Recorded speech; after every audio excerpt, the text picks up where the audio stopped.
So I have a watch in today that I saw for the very first time a little over a year ago at the first Toronto Timepiece show.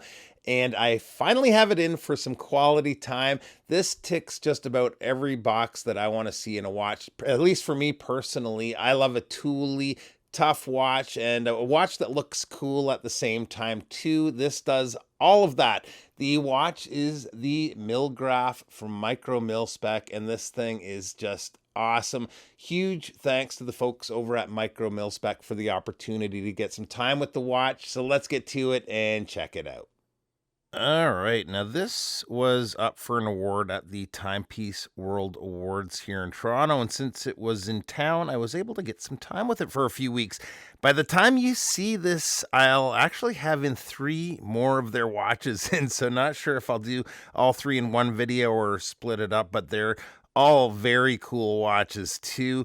Micromilspec is a Norwegian brand that originally focused mainly on custom timepieces for military and special forces units. More recently, they've been creating watches for the public, and this is one of those. I love when a company can put multiple complications together like this with the GMT, the chronograph, and time, but still keep it ultra legible. Not an easy task, but they pulled it off here.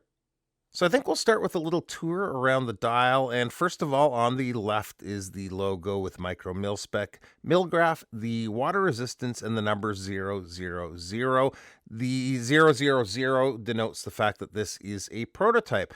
Let's fire up the chronograph and then we'll talk subdials.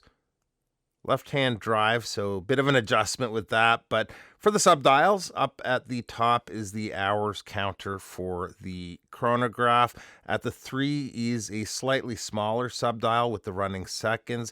All of the subdials, and it might be a little tough to see with it being a matte black dial, but they are all slightly recessed. Down at the 6 is the largest subdial, which is the minutes for the chronograph. The seconds and minutes are going to be the most important for the chronograph, and that larger subdial is much easier to read due to its size. The main hands, the hour and minute hands, as well as the orange GMT, are also very legible, and same goes for in low light. We've got good lume here, so easy time telling no matter what the lighting situation. The case is made with grade 5 titanium. It is fully bead blasted and it's quite the chunky thing. Cool look though with how they did the crown, the pushers, and crown guards. I love it. It's an awesome looking case design. Case back is a screw down case back with the company logo in the center, and under the hood is the L121 movement made by La Joux Perret, which is a column wheel chronograph with an added GMT function. It's a 26 jewel movement beating at 28,800 vibrations per hour and with a power reserve of approximately 60 hours. It is also regulated to plus or minus 4 seconds per day. Before we unscrew the crown, I guess we should maybe stop and reset the chronograph.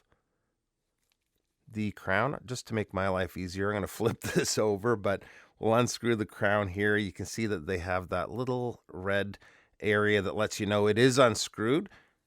Good winding action, and so far no issues with the movement at all during my time with the watch.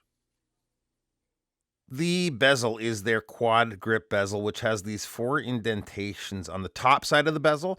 There is grips on the sides too, but it's easier to get a hold of by the indentations. Titanium watches, I find, are a little hit and miss when it comes to bezel action, especially the sound, but this sounds and feels great. So one question mark for me, and I'll try to find out and put it in a pinned comment, is the bracelet. I see on the site it only shows this on a rubber strap, so I'm wondering if during the prototyping process they ditched the bracelet.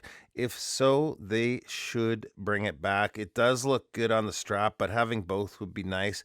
It's a well-made bracelet, so let me see if I can find out and I'll let you know. Size on the watch comes in at a case width of 41.9 millimeters. The lug to lug is 50.1. Lug opening is 20 millimeters and the thickness is 15.4 millimeters. The crystal is an AR treated sapphire and the water resistance is 200 meters. And here it is on my 7.25 inch wrist, and what a killer watch. This is just next level cool here. Still not fully used to the left hand drive pushers and crown, but it definitely helps with comfort on wrist. Cost for this is $38.50 USD. This particular model is sold out, but coming back for a pre-order period soon.